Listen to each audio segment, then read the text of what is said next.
দেখতে দেখতে ট্রান্সফরমারটা আর কি কমপ্লিট করে ফেললাম। এটার উপরে পানি কালারের যে একটা টেপ সেটা ব্যবহার করেছি। দেখতে পাচ্ছেন এটা কিন্তু টেপ, এটা বার্নিশ দিয়ে আর কি এটার ইয়াটাই হয়েছে, মানে ভিতরে একটা গ্যাস হয়ে আর কি সাদা হয়েছে, আর এই পাশটাতে গ্যাস হয়নি।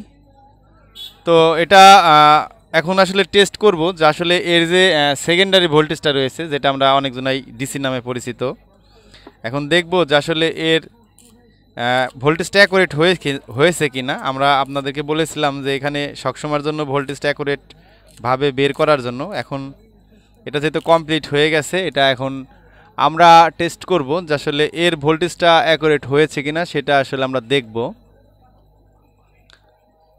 আমরা এখানে যে ইনসুলেশনটা রয়েছে তারের, সেটাকে আমরা তুলে নিচ্ছি সুন্দরভাবে। আর এখানে যে জয়েন্টটা ছিল, এই জয়েন্টের আর কি এখানে একটা জোড়া হবে, এজন্য লোকগুলো আমরা করে দিয়েছি।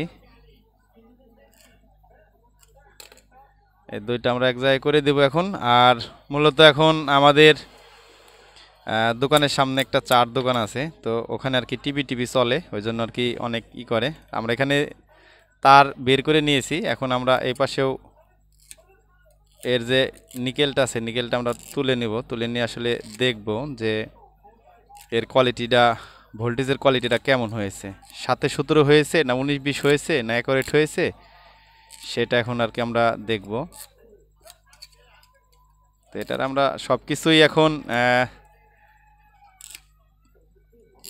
শুধু জাস্ট আর কি ভোল্টেজটা দেখব। এর আগে এটাতে 50-50 দেওয়া ছিল, আর এটার বডিতে লেখা ছিল 18 অ্যাম্পিয়ার। তো 18 অ্যাম্পিয়ার তো অবশ্যই নেই। আমরা এখন একটা ভোল্টেজ দেওয়ার জন্য একটা কেবল নিয়ে নিব, আসলে টেস্ট করে দেখব যে আসলে এটার কেমন ভোল্টেজ হয়েছে।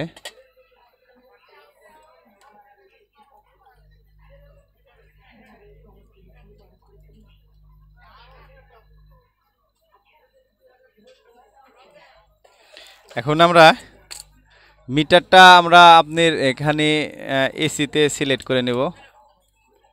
এটাতে আমরা এসিতে সিলেক্ট করে নিলাম মিটারের।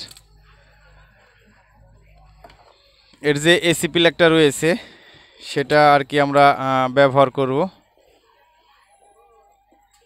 আমাদের যে এসি প্লাগটা আছে, আমাদের সবাই জানেন আমাদের সিরিজ লাইনটা নিচে, আমরা এটা আর কি নিচে ব্যবহার করব। এসি লাইনটা দিয়ে দিলাম।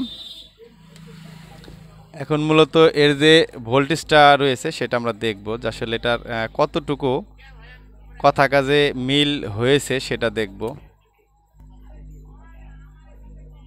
তার মানে অ্যাম্পিয়ারটা খুব ভালো বেরোচ্ছে, আমার হাতে আর কি শর্ট মারতেছে।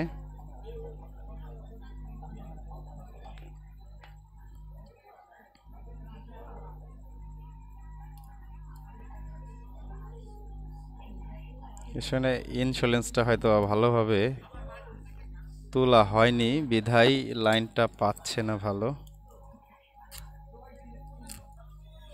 এটা জাস্ট শুধু আর কি টেস্ট করার জন্য আর কি এখানে এইভাবে করা। তো যখন এটা ফাইনালি হয়ে যাবে তখন আমরা এখান থেকে তার দিয়ে লাইনটা টানবো। দেখতে পাচ্ছেন মিটারের দিকে যদি একটু জানলা খেয়াল করেন, এটা মূলত ভোল্টেজ ছিল 50-50, কিন্তু এটা যখন আমরা বাধাই করেছি ওই ক্ষেত্রে ইনসুলেন্সটা একটু ভালো করে তুলে নেওয়া লাগবে।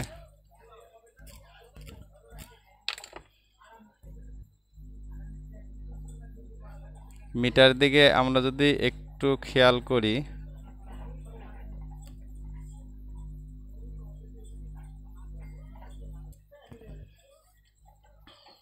লাইনে হয়তো একটু ঝামেলা করতেছে এসি প্লাগটাতে।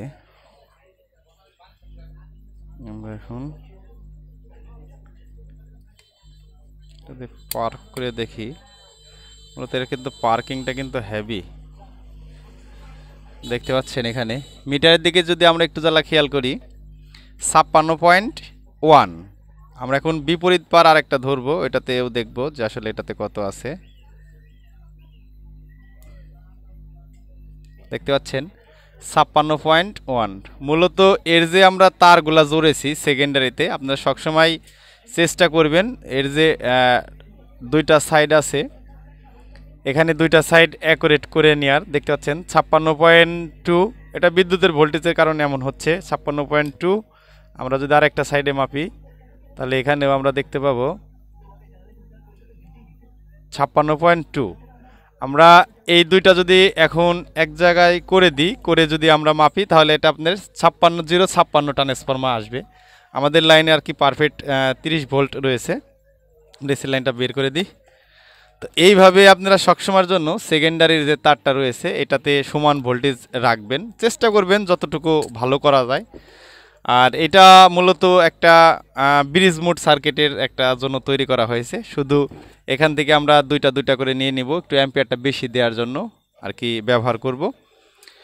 আমাদের কাছে কিছুদিনের ভিতরে ওই সার্কিটটা চলে আসবে, চলে আসলে আপনাদেরকে অবশ্যই আমরা ভিডিওটা দেব। তো এখন এটা আমরা খুলে রাখতেছি, এটার আসলে কাজ শেষ। মূলত ট্রান্সফরমার কাজগুলো আপনার এইভাবেই যারা নতুন কাজ শিখছেন তারা করে থাকবেন। আর পুরা ভিডিওতে যদি আমার কোনো কথাবার্তা ভুল ত্রুটি হয়ে থাকে অবশ্যই ক্ষমার দৃষ্টিতে দেখবেন। ভিডিওর কোনো অংশ যদি বুঝতে ভুল হয় অবশ্যই কমেন্টে জানাবেন, আমরা সর্বোচ্চ চেষ্টা করব আপনাদের কমেন্টের উত্তর দেওয়ার।